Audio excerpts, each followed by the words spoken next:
So we have been spending the last several weeks telling boat stories. And next week things are going to change a little bit for that. We're going to move on to a different type of boat stories. Next week we're going to hit Paul and some of the stories from him on his journeys where he spent a lot of time in boats and sometimes where he didn't want to, but he was outside of boats. And so we'll spend some time with him coming up. But I want to kind of go back where we have been through all of this and where we kind of started this journey out. We started in the very first disciples that Jesus called, who had been fishing in their boats, who were fixing their nets in their boats, and Jesus called them from their boats to come and follow him. Now, the part about that, though, is that Jesus called them to follow him in a way that made sense for them, to come and do something different, but to be who they were, to reach a fullness of who they could be from that. Jesus calls all of us to something. Now, we aren't all being called from boats. If we're relying on me being a fisherman, I think I've told you all this before, we're in trouble. I'm not a very good fisherman, but so he's not going to call me from a boat, but he might call me from something else. Jesus calls all of us from the place where, from something to something else, where we can use all that we are, where we can be the people he made us to be. Sometimes maybe in ways that we didn't expect and we didn't understand, but he knows that's what we can do. And so he calls us from those places to go and to serve and to reach the fullness of who he has made us to be. And where he calls us to go is into that fertile soil, that good soil. That was the second boat story we had where Jesus there's a crowd of people gathered around, and so he climbs up into a boat, sits down in the boat while everyone else is standing around listening to him teach, and he told the parable of the soils, of the different kinds of soil that the farmer tossed the seeds into. And that the one that was most important was when the seeds were tossed into the good soil, because that's where they produce the most fruit.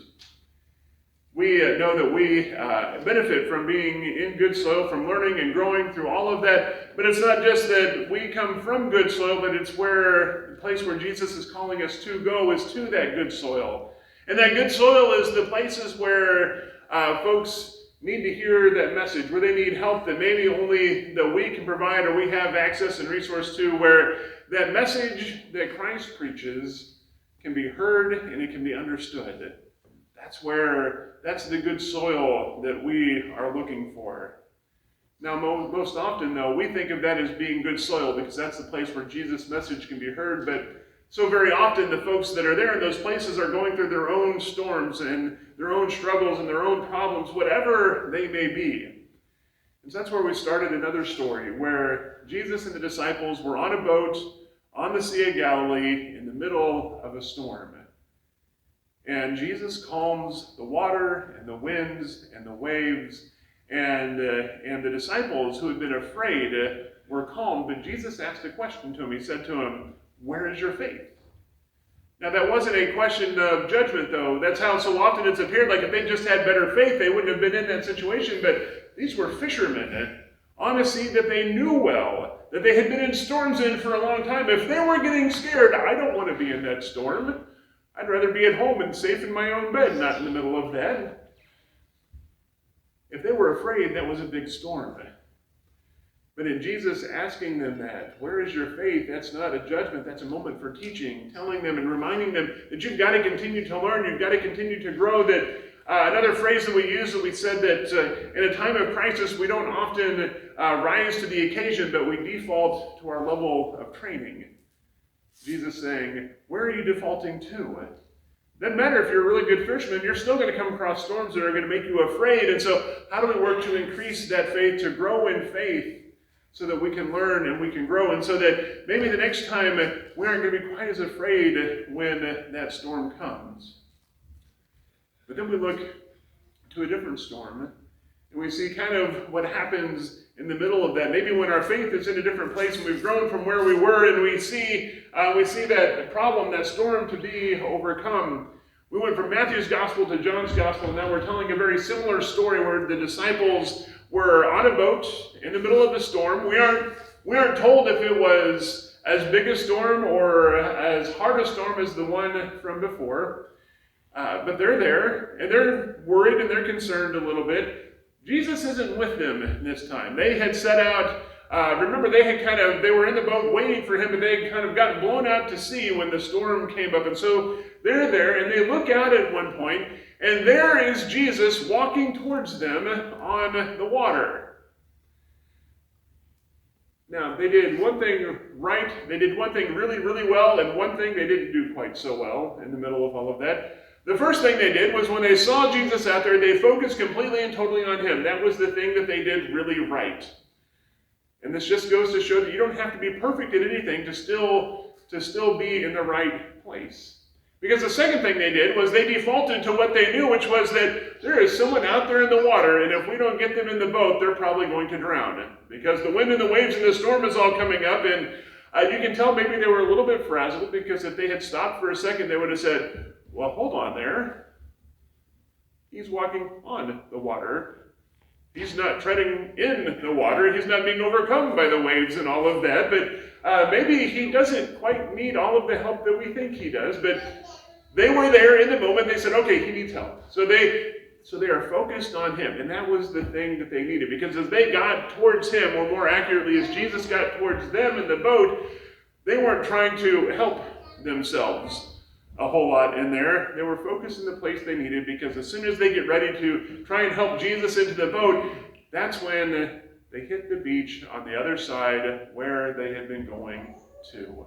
And Jesus had brought them through that storm and safely to the other side.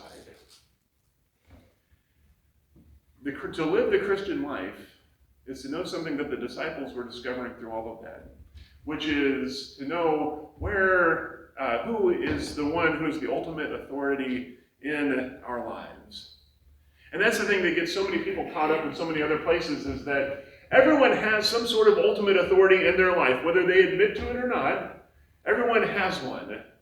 It doesn't matter. There are some folks out there that say they don't have an authority, that they are their own authority, and that doesn't really how that works, because everyone has an authority in their life, something that they follow, something that guides them, whatever it is, they've got that.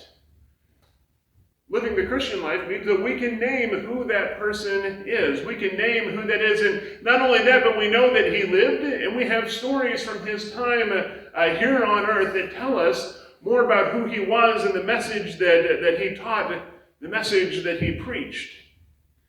And through his death and resurrection, he cements the power of that message that he brings. He cements the power of what it was that he did.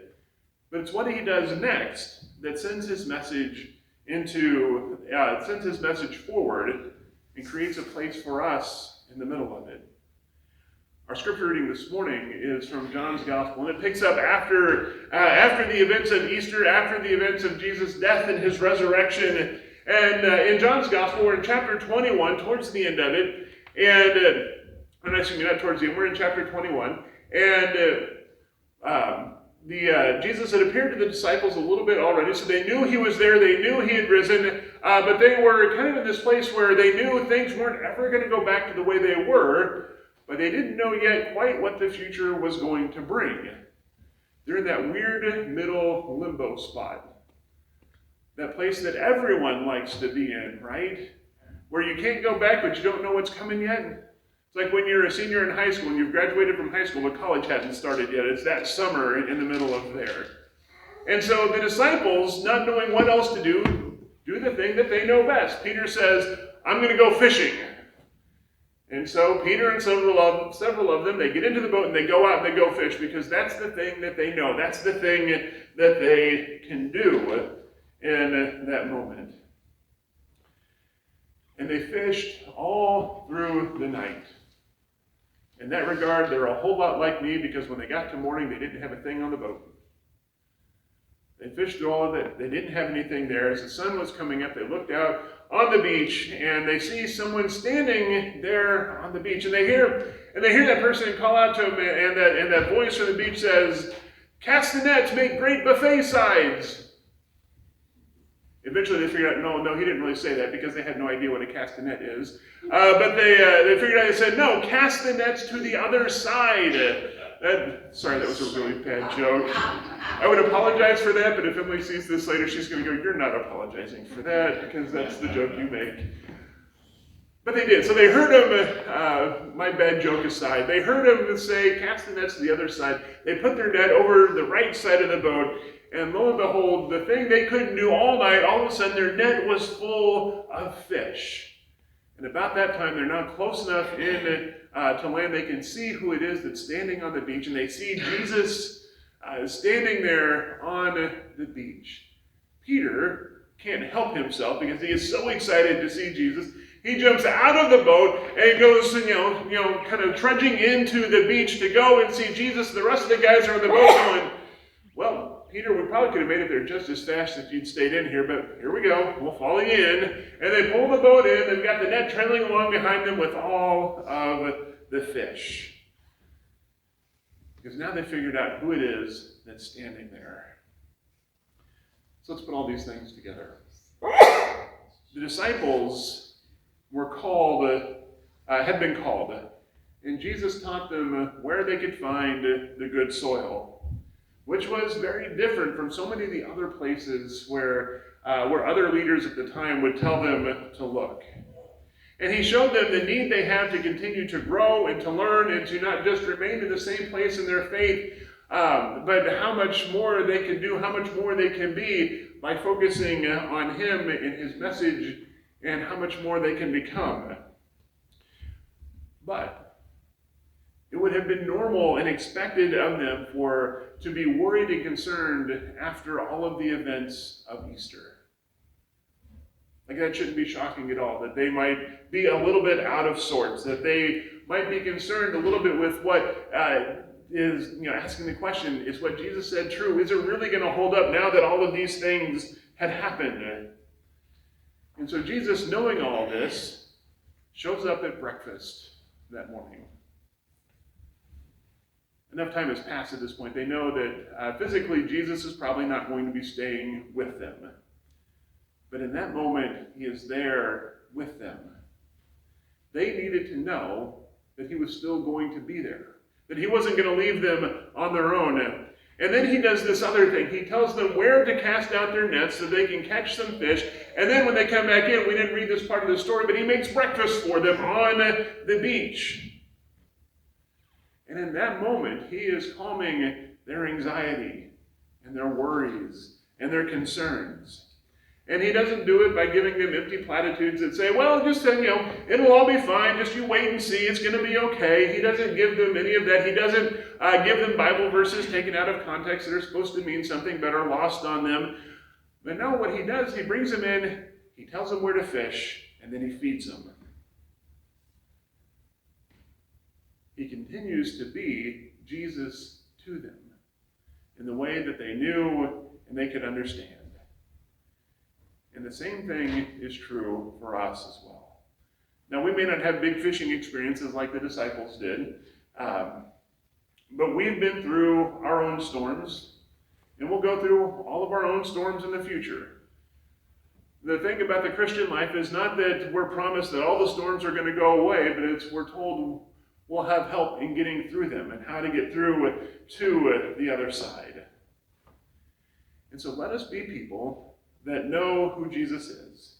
That when we are uncertain and unsure and anxious and worried about what it is that we're supposed to be doing or where we're going or any of those things, that we can know that he doesn't give us empty platitudes or trite statements, but instead he tells us where to fish. And then, as needed, we'll give us breakfast so we make sure that we're fed and we're ready for what is still to come. And that is a promise and that is a message that can help us go through all of the days of our lives, but also is a message that we can take to those places where we go, where the good soil is ready. For folks that need to know that there is help in the struggles and the storms, and that it's not help that just says, just hold on and we'll kind of get through it or whatever, but it says, here's how you can do that. Here's how you can come through these times.